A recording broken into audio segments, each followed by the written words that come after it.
Mga requirements sa pagkuha ng Certificate of Wildlife Registration o yung tinatawag natin CWR. Mapagpalang araw mga kahabi, welcome po sa ating YouTube channel at kung napadaan po kayo at kung gusto nyo yung ganitong content regarding po sa buhay mag-iibon ay humingi ako ng favor, please subscribe my YouTube channel Olen Aviary at iba pa. So mga kahabi, marami kasi mga kahabi natin na nagtatanong kung ano nga ba yung mga requirements sa pagkuha ng CWR at ano po yung unang kailangan nating kunin. At ganoon din po yung tanong ng ating kahabi na si Louie Lantada.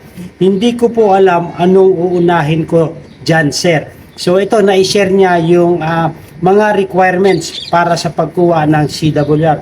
So shoutout po sa iyo, Louie Lantada, dahil po mayroon kayong desire na makakuha ng CWR or mag-apply ng CWR sa DNR. So ang topic natin, ano ang mga requirements sa pagkuha ng Certificate of Wildlife Registration. So kung nakikita nito mga requirements, mayroong 7 rito: application form duly accomplished, inventory list of wildlife registration, acquisition report, documentary stamp, local transport permit, monthly production report, wildlife resource. In case of donation, please attach the following: certificate of donation, deed of donation notarized, at last yung application fee, cashier regional office. So ito yung mga requirements sa pagkuha ng Certificate of Wildlife Registration. So ano ang uunahin natin dito sa 7 na requirements na kailangan ng DNR? So doon po nalilito si kahabi Louie Lantada, hindi niya po alam yung kanyang unang kukunin. So gusto ko pong i-share sa inyo para magkaroon po kayo ng idea kung anong mga requirements ang una nating kukunin. So, sa 7 requirements po dito, kahabi, ang una nating kunin ay yung number 3, acquisition report. Ano ito yung acquisition report? So, dapat makakuha tayo ng legal source at makakapag-produce siya ng deed of acquisition. So, yung acquisition report, katumbas po yan ng acquisition, deed of acquisition. Ano naman yung acquisition report or deed of acquisition? Ito yung makakapagbigay or makakapag-issue ng official receipt. Yung iba tinatawag nila na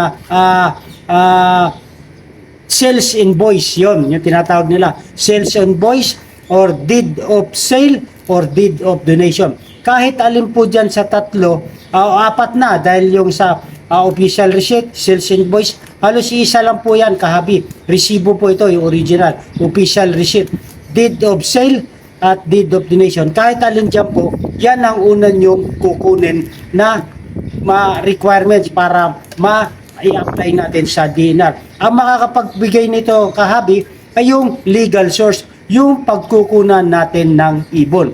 Marami kasing mapagkukunan ng ibon or mabibilan ng ibon, pero hindi lahat na mapagbibilan ng ibon ay kaya mag-provide ng acquisition report o yung deed of acquisition.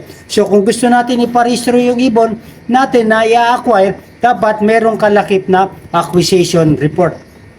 Tapos kahabi, yung pangalawa ay yung number 5, yung local transport permit. Saan naman ito kukunin? Ito po ay kukunin sa DNR. Mostly, ang naglalakad po nito, kahabi, ay yung legal source o yung wildlife farm permit o yung CWR holder. So, itong local transport permit, magagamit lang natin ito, kahabi, kung ang pag-acquire natin ay yung pagkukunan natin ng ibon ay ibang bayan, ibang lugar, o ibang region. So, kailangan po ng local transport permit o yung tinatawag na LTP para ma-transport po yung species na ating na-acquire. Dahil ito rin po ay hahanapin ng DNR. Pero kung isang bayan lang po kayo, isang lugar, ay hindi na po kailangan ng LTP kasi isang bayan lang naman po kayo. So, ang LTP po ay kailangan para ma-transport yung species. So yun po ang kailangan nating pangalawang ihanda or kukunin. Okay po mga kahabi. At ang pangatlo natin ay yung number 6, yung monthly production report. Ano naman tong excuse me po. Ano naman tong monthly production report? Ito po yung sa legal sa wildlife source o yung legal source. Ito po yung tinatawag na quarterly breeding report.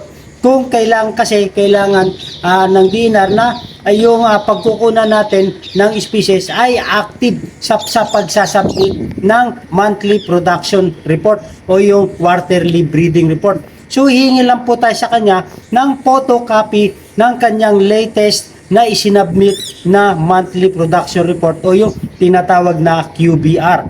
Ngayon, kung nakalagay rito in case of donation, kung ito po yung yung legal source na mag-i-issue ng monthly production report, ay kung idodonate niya po ito, kailangan kamag-anak niyo po yung nasabing wildlife source. So, kailangan po, kung idodonate po ito, i-attach natin sa monthly production report o yung sa QBR, yung certificate of donation or deed of donation na kailangan naka-notarize po.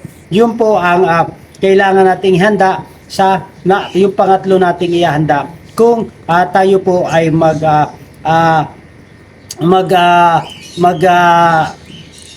ng mga requirements, maglilikom. Okay po? Maglilikom tayo ng mga requirements para pag nakumpleto natin itong mga 7 requirements ay pwede na tayong dumaretso po sa DNR. Pero po kasi yung pupunta tayo ng DNR tapos kulang-kulang po yung ating requirements, so tayo din po ay mahihirapan. At the same time, yung oras, yung biyahe, yung pagod ay may tayo, medyo malulost sa atin. So mas maganda na maihanda muna natin lahat bago po tayo pumunta sa DENR para mag-apply or mag-sumite ng mga requirements para sa Certificate of Wildlife Registration. So yung pang-apat natin na ihahanda, ito na yun po yung number 1, yung application form duly accomplished. So saan naman natin ito makukuha? Ito po ay pwede natin i-download sa website ng dnr.gov.ph dnr.gov.ph ay meron silang mga form dyan. Pwede natin itong i-download na application form para sa Certificate of Wildlife Registration. So ito po yung sample nito, application of wildlife registration mga kahabi. Yan po ay da-download natin. Or pwede tayong sumadya sa DNR at humingi ng form para sa CWR registration. Pwede po ito nating makuha. Tapos yung panglima natin ihanda, yung number 2, yung inventory list of wildlife registration. Kailangan ilista natin ano ba yung mga wildlife na gusto natin iparehistro. So kailangan yung ipaparehistro lang natin kahabi, tulad nung sa number 4 ay sa number 3 yung mayroong mga acquisition report, yung may mga deed of acquisition lamang po yung ililista natin para tanggapin ng DNR yung ating ipaparehistrong ibon. So kung marami tayong deed of acquisition at iba-iba yung species, ay isusulat po natin dito sa number 2 na inventory list of wildlife registration. So yun po yung dapat nating ihanda.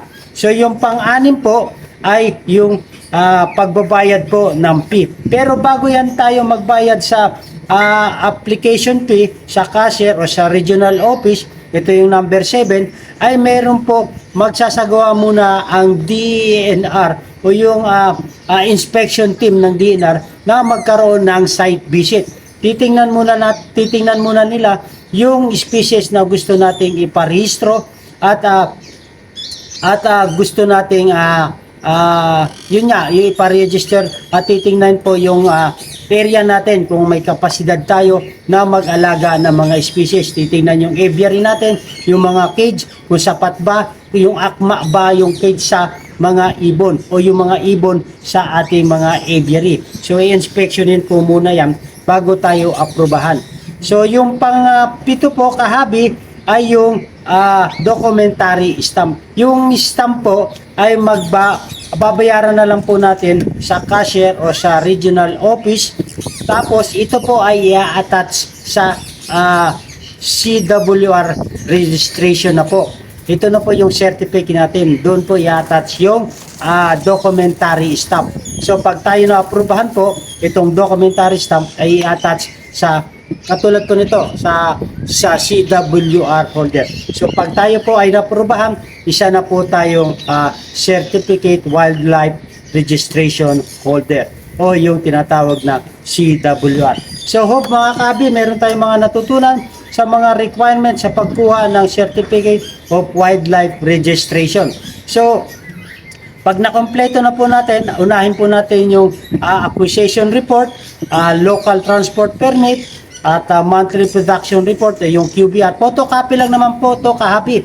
At saka photocopy rin ng CWR holder ng legal source, or pag kumuha tayo sa wildlife farm permit, yung wildlife farm permit permit ay yung photocopy lang naman po ng kanilang wildlife farm permit para sa pagpapasa natin sa DENR. Tapos yung application form, kailangan po duly accomplished. Pipilapan po natin lahat. Tapos yung mga species na ating ipaparehistro. Pagkatapos niyan, iiwan muna natin yung number 6 at number 7 at tayo ay pupunta sa DENR upang isubmit yung ating mga requirements for application of Certificate of Wildlife Registration.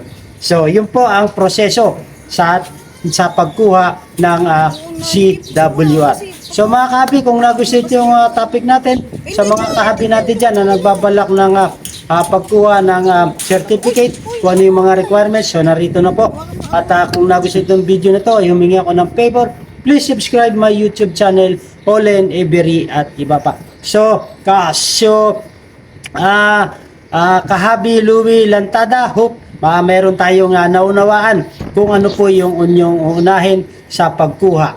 So, hopefully, meron tayong mga konting mga bagay para sa mga pag-prepare natin ng mga documents para sa CWR.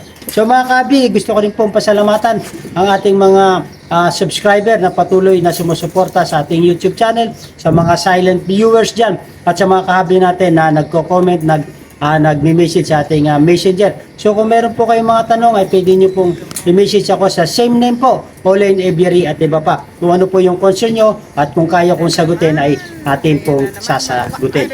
Okay po, so pagtulong-tulungan lang po tayo dahil tayo po ay mga kapwa mag-iibon.